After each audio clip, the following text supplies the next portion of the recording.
Bonsoir. J'avais réfléchi beaucoup, j'avais trouvé une anecdote formidable, et puis Jean-Marc Brocard l'a racontée. Alors, je suis un peu à sec. Je pourrais vous dire qu'une autre fois, Gérard Houllier, je m'excuse pour les gens qui ne connaissent pas bien le football, il y en a quelques-uns, ça peut arriver. Gérard Houllier, c'était l'entraîneur de Liverpool, un entraîneur français de Liverpool, et il voulait prendre à la JOCR Djibril Cissé, qui était le très grand espoir du football.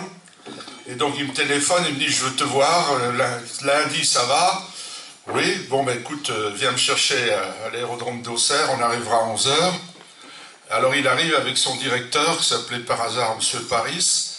Et puis, bon, j'avais dit, pour faire une discussion dans une ambiance correcte, et surtout que je voulais gagner le débat, on va aller chez Jean-Marc Brocard, dans la cave, bon, puis on boira un petit peu, puis ça mettra un climat.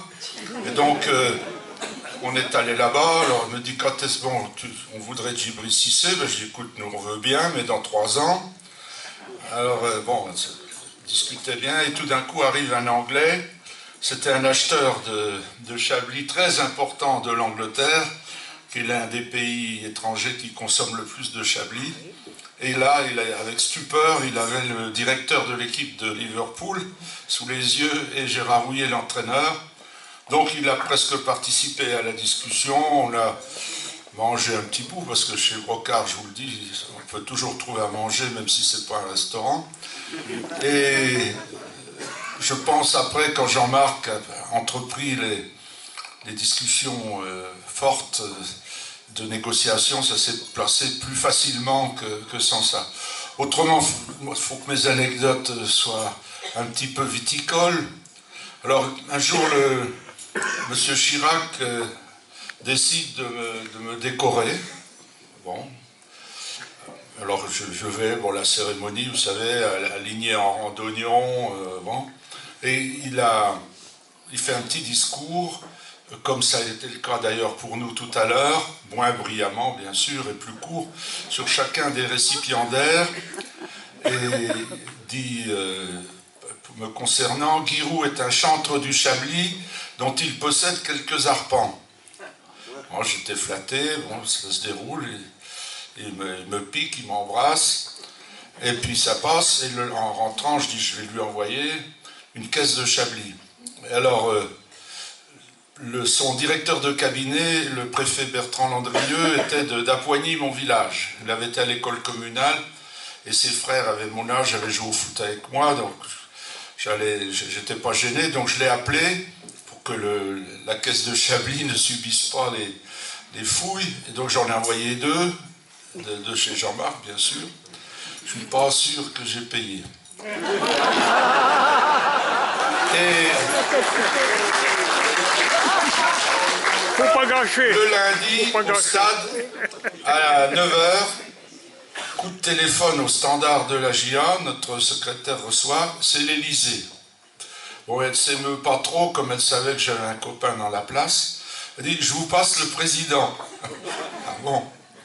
Alors, elle me le passe. Oh, monsieur le président, monsieur Roux, j'ai bien reçu votre Chablis. Je vous ai désobéi, parce que j'avais marqué laisser reposer 1 mois. Avec Bernadette et Claude, nous avons ouvert une bouteille. Je vous le dis tout de suite, il était excellent.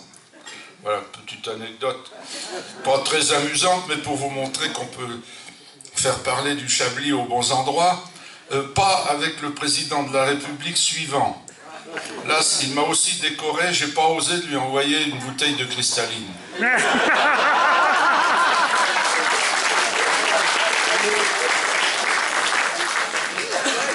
Bon, ça c'est mes petites anecdotes un peu politiques. Autrement, bon, c'est des anecdotes de football plus que de vin. Je commentais la Ligue des Champions avec TF1 il y a une vingtaine d'années maintenant. Tous les mercredis soirs où il y avait Ligue des Champions, on avait du public, on avait des vedettes. Et donc j'emmenais toujours un magnum de Chablis pour le montrer à l'écran. vous savez qu'il y a le CSA et que c'est interdit, bien sûr, de faire de la pub pour le vin à l'écran. Et bon, ben, il fallait que j'arrive à sortir ce magnum de Chablis. Donc je le mettais sous mon siège. Et puis dans les mi-temps, il y avait un chanteur qui s'exprimait. Et puis c'était Julien Clerc. Et Julien Clerc avait eu une fiancée à Auxerre dans sa jeunesse. Et donc je le connaissais très bien. Et donc il me dit, ben tiens, il dit, tiens, je vais te donner mon album. Guy, je vais te donner mon album. Et je lui dis, cadeau pour cadeau. J'ai sorti le magnum et je lui ai donné le magnum de Chablis. Là, quelques temps après, c'était la Saint-Vincent de Chemilly-sur-Serein, un des 20 villages qui ont l'appellation Chablis. Et ils m'ont demandé à venir à l'émission dans le public. Alors ils sont venus en tenue et tout, comme nos amis de tout à l'heure, moins belles bien sûr, mais quand même pas mal. Et on avait 2 voitures, l'arrière touché par terre à cause des bouteilles de Chablis qu'il y avait dans le coffre.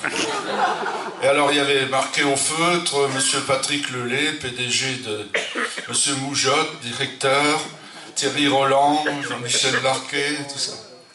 Et j'arrive dans le hall de TF1, elle dit, Monsieur Roux, on a un courrier pour vous. Et Monsieur Lelay me mettait, surtout ce soir, pas de Chablis à l'écran, on a une lettre du CSA. Et on risque 1 milliard d'amende. De francs, hein, à l'époque. Enfin, de francs anciens. J'ai franchi les bornes du franc ancien, je suis au franc nouveau. Moi. Et donc, on était avec nos caisses de Chablis, on les a quand même déchargées, on les a mis derrière le bureau des personnes qui nous accueillaient, puis on est allé, j'ai quand même réussi à peu près à montrer ma bouteille, pas trop, et puis ça s'est bien passé. Et ils ne nous ont pas rendu les caisses de Chablis. Hein. Voilà. J'avais essayé de comprendre les contrepétries de son ami, qui ne nous en a pas fait malheureusement encore. Et de lui, j'en avais à peu près compris 1 sur 10, et encore parce qu'il m'avait expliqué. Et pourtant, je suis un lecteur du Canard enchaîné depuis 40 ans. Mais bon, l'album de la Comtesse, j'ai toujours du mal. Bon, j'ai rencontré Marc, et puis il a eu la gentillesse de penser à moi. Et bon, ben, j'ai fait mon emploi du temps en ce sens, et puis j'ai bien fait parce que c'est inskiable.